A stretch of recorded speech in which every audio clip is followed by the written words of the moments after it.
Hey guys, Youngblood with you. Now that the Mercury Star Runner is actually on the servers for us to use, and now that we're coming up towards the middle of the IAE, there's probably a lot of questioning of what ship is actually right for you, especially in ships that kind of haul in what I consider the middle ground.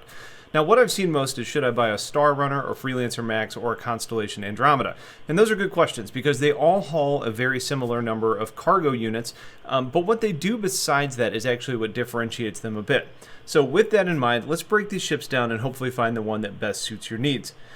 Before I dive into too much of a breakdown, I want to point out that the Constellation is just really in a bad place right now, specifically because it's riddled with shield holes. That means if you're interested in combat, or if you're hauling cargo, or even just sightseeing, and you end up being engaged in combat, you're going to have a really hard time surviving as an outcome. That being said, that's far from the intention of the ship, so I'm going to talk about it like it's performing as expected, but it is an important note to keep in mind that if you're going to be buying a ship and expecting it to be useful right away, the Constellation Andromeda may fall a little bit short of your expectations. So if we're really looking at this and saying cargo first, other options later, let's review the cargo options these ships have. From a pure volume perspective, the Freelancer Max wins the day at 120 SCU of cargo, carrying the most out of these three ships.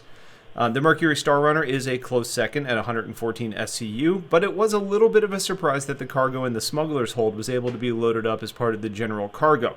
So it could be a situation where 96 SCU is your operating capacity, but you could manually load or maybe smuggle in the additional to make it up to 114. But until we get more advanced cargo gameplay, we don't really know how that's going to work.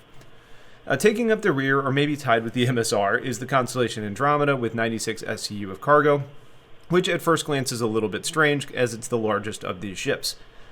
Now, all of these ships have the ability to transport vehicles to some degree and really fairly similar in sizes.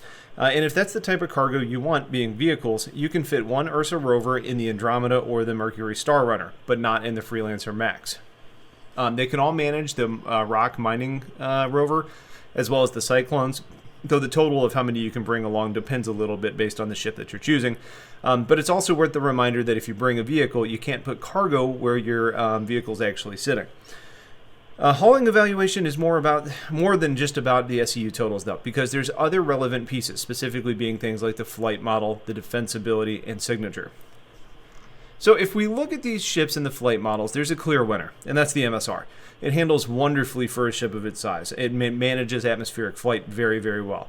And that means that it can get down to outposts or cities very effectively and quickly without the same atmospheric flight restrictions that some of the larger ships have. The Freelancer is a fairly well-controlled ship in atmosphere, though it doesn't handle anywhere near the agility that the MSR would bring. And the Andromeda does a decent job in atmosphere, but it does have the slowest approach speeds and the lowest overall maneuverability. Now, it does have the perk of the VTOL fans that allow it to have a little bit more stability and high winds, mostly if you're staying stationary. But considering your aim is really to land, get cargo, and then get out of there, that value ends up being fairly limited overall.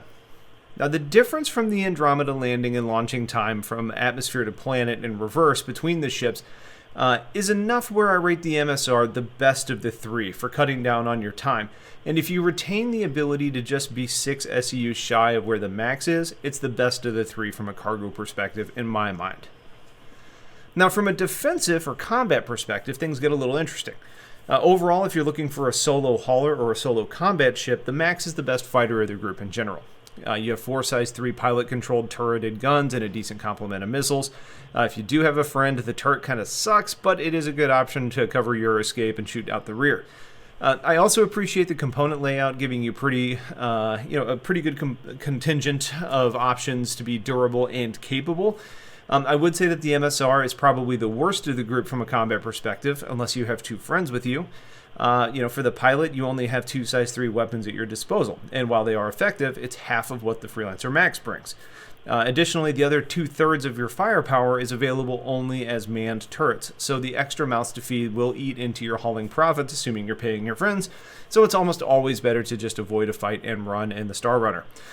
Now, that may change to some degree when you can AI blade and automate the turrets in the future because you have a boatload of computers, but we're not really there yet. Finally, the Connie is what I consider the second best fighter in this group from an offensive perspective, only limited by its sluggish flight model. Now, the real problem with it is the shield holes that I already discussed, but that's going to be fixed at some point in the future. Now, where things change a little bit, though, is if you have a crew with you. And then I think that's where the Connie is hands down the best combat ship, giving you 2 size 5 weapons and 2 size 4 for the pilot. You also have more missiles than really any ship in the game. You have 2 manned turrets, one on top and one on bottom. And in the future, you also have the ability to deploy the small Merlin fighter from the rear, acting as a force multiplier in situations where you really need it. And the Merlin is pretty nasty on its own, so it's a really good situation. So if you're more combat inclined and you want a small crew, then the Andromeda is going to be a great choice. If you're looking for a more solo capable ship, then the Max gets the vote in combat ability. Another thing to consider here is the signature of the ships and how easily you're going to be spotted. And there is a drastic difference in one of these ships in a surprising way, and that's on the Star Runner. Measuring the EM output signature from Urkel, the stock loadout for the MSR is 109,244, which is a massive number. I think my Saber, when kitted out for stealth, is like between 2,000 and 3,000. You know, when you compare that to the Max at 34,000 and the Andromeda at 38,000, and surprisingly, the MSR ends up being the loudest ship and the hardest one to keep off of radar. Granted, things like cross-section and heat signatures that aren't really represented on the site right now will come into play as well, but it was a big surprise to me. My assumption here is that it's the number of radars and computers on the MSR, and that's what's actually making that number go so high. So my testing in-game at some point in the near future will probably be turning off whatever I can to see if that number drops. Those numbers, though, do mean that the MSR is probably the best suited to be loud and strong with components with a lot of military and industrial stuff. Since you're already going to be a beacon on radar, you're just going to be better bet just to run because people are going to see you regardless, and you want that durability. While you could potentially be a little bit more reasonably stealthy with something like the Andromeda and the Max, maybe allowing you to avoid trouble altogether. Now, speaking of radars, exploration is a role that all of these ships could do to some extent. Granted, when I review what they could do, I think most of that would be basic exploration that maybe borders on sightseeing. The MSR is the exception there with its loadout of radars carrying 5 size 2 as compared to 2 size 2s on the Max and the Connie. The main reason that for that reason is that you have the dish that extends, but there is something else to consider, which is what I think will eventually be the case with all of this. I think that the MSR dish with these radars is really designed for picking up transmissions and data streams, where the other radars in the game are more focused on picking up objects and ships. So it's entirely possible the MSR could be on the same level as the Freelancer Max and the Constellation instead of better, but that gameplay isn't really fleshed out enough to know. The data hauling aspect of the MSR does make it stand apart from the Max and the Connie because you do have the massive amounts of computers to store the data and carry it, almost as another form of cargo, which provides a significant advantage over the other 2 ships because it's another way to make money, and versatility is very important.